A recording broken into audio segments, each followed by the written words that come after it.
Fala galera, sejam bem-vindos ao meu canal Eu Aprendo Biologia, comigo professor Newton Mello. Na nossa aula de hoje vamos fazer uma introdução à citologia, que é a parte da biologia que estuda a célula. A citologia é muito importante para a biologia, pois é a base de todos os conhecimentos biológicos, uma vez que todos os seres vivos, com exceção dos vírus, são formados pela célula. E a célula acaba sendo a unidade não só formadora, mas também a unidade fisiológica e hereditária dos seres vivos. O que quer dizer isso? A célula não só forma os seres vivos, como também é responsável pelo funcionamento dos organismos vivos. E também a célula, ela é responsável pela reprodução dessas espécies. Portanto, a célula é fundamental para todos os seres vivos, até mesmo para o vírus, que não tem célula, mas não vive sem célula. Mas, como a maioria das células são microscópicas, para que a célula pudesse ter sido descoberta, primeiro teve que haver a criação do microscópio. Como é que esse microscópio foi construído? Acredita-se que o primeiro microscópio tenha sido criado por Hans e Zacharias Janssen em 1590. Eles eram fabricantes de óculos e eles perceberam que, ao colocar em um cilindro duas lentes diferentes, essas lentes elas ampliavam várias estruturas e a partir daí eles conseguiram visualizar estruturas minúsculas invisíveis ao olho nu. Mas eles não utilizaram esse microscópio para o estudo biológico, ou seja, para o estudo dos seres vivos. Tudo indica, então, que o primeiro cientista a fazer observações de materiais biológicos foi Antoni Leuwenhoek.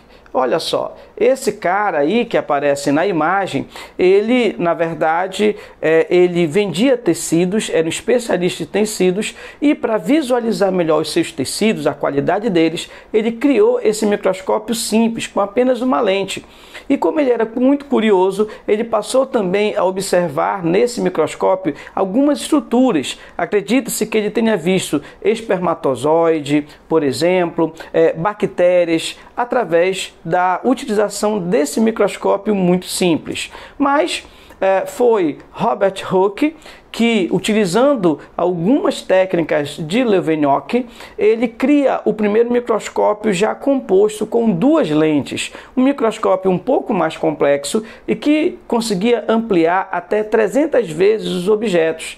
E a partir daí, ele descobre a célula ao analisar a cortiça de uma planta. Ele queria saber o porquê que a cortiça era um tecido tão leve, um material tão leve que flutuava na água. Ele pega a cortiça, que é feita da casca de uma planta, ele cortou lâminas muito finas dessa cortiça e levou essas lâminas de cortiça para o seu microscópio. E lá ele observou que essa cortiça ela era feita de pequenos canais, pequenas cavidades, semelhante a uma colmeia, e cada unidade daquela ele chamou de cela, ou seja, célula no latim, e que representa o espaço vazio e fechado. Logicamente a célula ela não é vazia, ela não é fechada, né? Na verdade, essa célula ela é preenchida pelo citoplasma e núcleo. Acontece que o tecido que Robert Hooke estava analisando era um tecido morto de uma planta.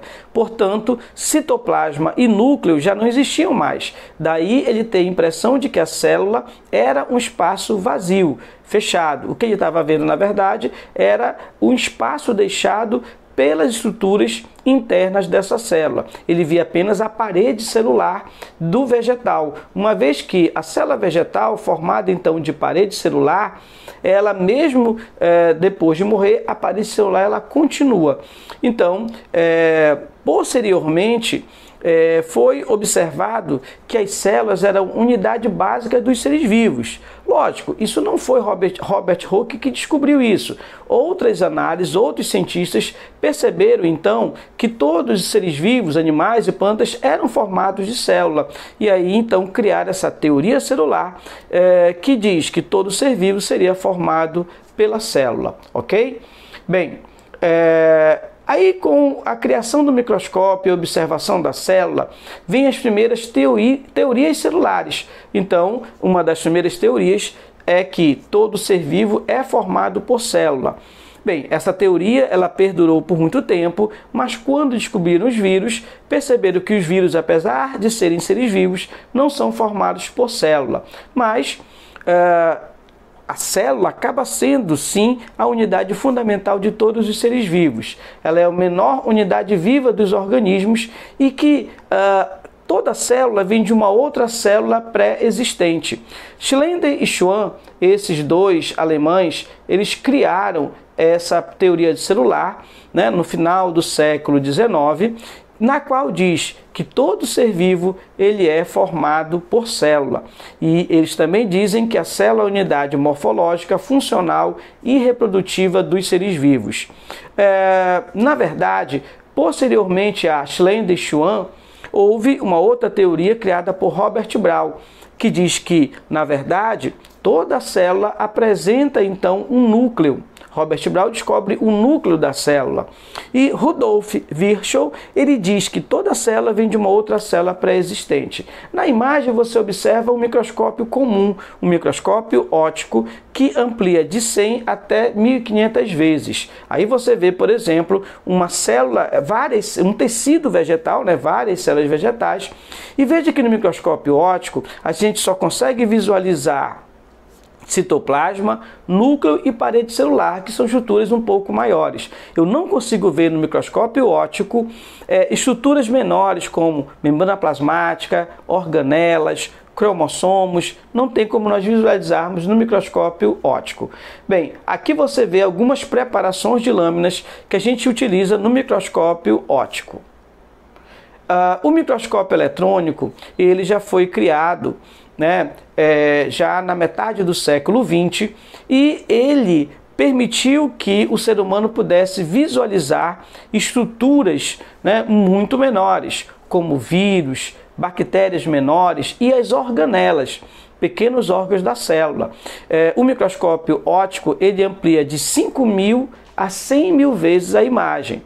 Bem, há dois tipos de microscópio eletrônico: o microscópio eletrônico de transmissão, né, que é esse que você vê aí, e o microscópio eletrônico de varredura, que permite você ver as estruturas em 3D, ou seja, em 3 dimensões. Aqui você vê imagens de algumas estruturas no microscópio eletrônico de transmissão.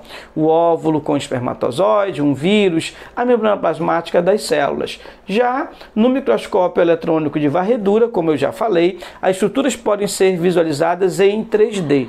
Então é um microscópio que possibilita muito mais os cientistas observarem melhor essas estruturas microscópicas.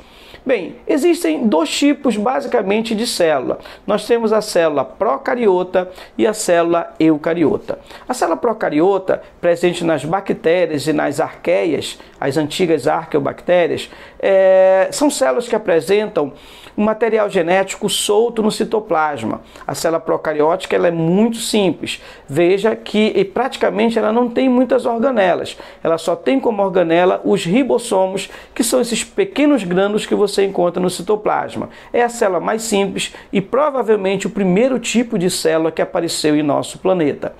Já a célula eucariótica, que você vê aí à direita, ela é uma célula mais complexa, surgiu posteriormente e hoje está presente em todos os seres vivos, com exceção das bactérias e arqueias, ou seja, animais, plantas, protozoários, algas, fungos, são seres eucariotos. Por quê? Porque tem essa célula eucariótica, bem mais complexa, com várias organelas membranosas, como você pode perceber, e um núcleo individualizado, um núcleo envolvido e protegido por uma membrana chamada membrana nuclear ou carioteca, que é esse envoltório que você vê de azul na imagem à direita. A célula procariota não tem um núcleo verdadeiro, né? O seu material genético existe, mas ele é solto no citoplasma. A célula eucariota não, ela já tem o seu material genético totalmente envolvido e protegido, né, pela membrana nuclear, então eu já vou encontrar um núcleo verdadeiro.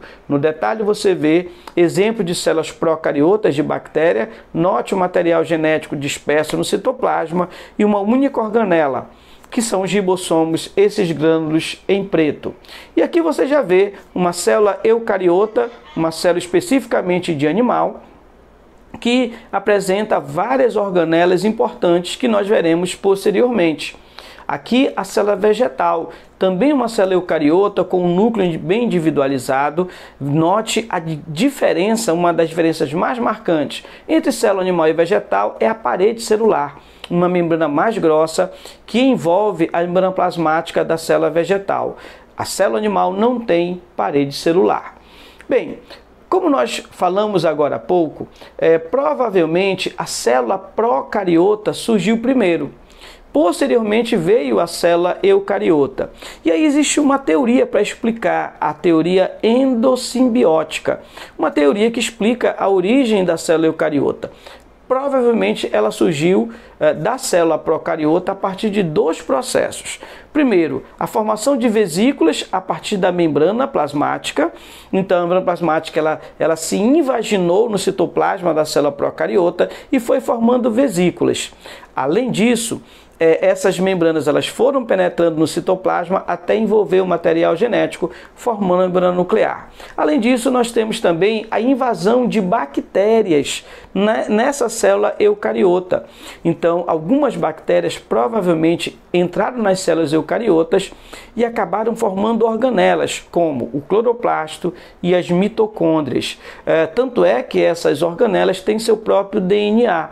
Porque antigamente eram bactérias que invadiram a célula eucariota, na verdade, com a intenção de estabelecer uma relação vantajosa, e essa relação deu tão certo que essas bactérias acabaram se transformando em organelas. O cloroplasto veio provavelmente de bactérias fotossintetizantes e a mitocôndria veio de bactérias aeróbicas, ou seja, bactérias que já respiravam, já usavam oxigênio para gerar energia. Bem, essa relação deu tão certo que essas bactérias se transformaram em organelas. E assim surgem as células eucariotas, animal e vegetal, por exemplo. Então, essas foram as principais descobertas dentro da citologia que fizeram com que o estudo da célula pudesse ser cada vez mais aperfeiçoado. Um forte abraço e até a nossa próxima aula.